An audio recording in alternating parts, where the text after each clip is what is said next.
Hey there, Brent Jones, back at you. Today we're going to talk about one of the favorite topics in the classes I teach. How do we as appraisers pull comps? And I'm only going to be able to tell you about how I do it. I can't speak for my peers, but what I'm going to tell you is that it's not rocket science what we do. The bottom line is we have the same set of data available to us that you do. And so I'm just going to give you just a quick, very short and simple way of how I do things. All right, first thing, I've got a 2,500 square foot house. I'm going to go, first thing, I'm going to look in the subdivision, no filters. I always want to know what's going on in the entire neighborhood. As a realtor, you're going to want to know that because guess what? That seller always knows the highest price home in the neighborhood. After I've looked for the subdivision sales, I'll then go ahead and put two filters in, the high square footage, the low square footage, and I'll go out just to start as a mile. It's not a requirement, 1 mile. It is a guideline. I use it just because usually that will cover the neighborhood that has the same set of services, perhaps school district, and make sure that we're comparing like-to-like properties based on the neighborhoods.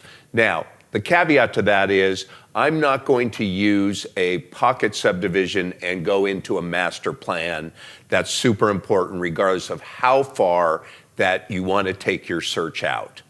Once I've done that, then I go, all right, I've got a 2,500 square foot house.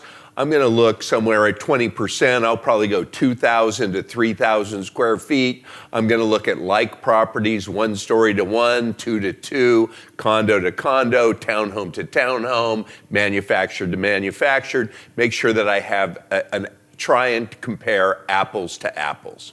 Now, once I've done that, I put in, those are the only 2 filters I use, is high square footage and low. Once I've done that, I get a list of data. It usually comes out by how current the sale was. I'll go right to the proximity.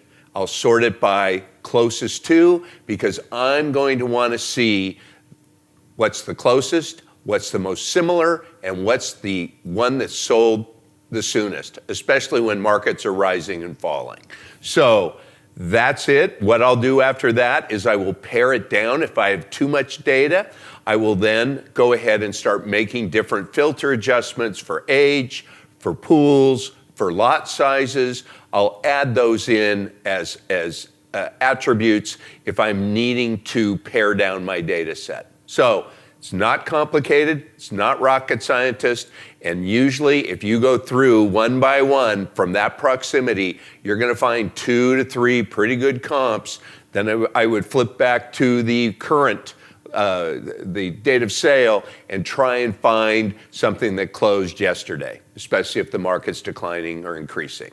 That's it for comp selection. I know you guys thought it was going to be a little bit more technical, but that's how we do it.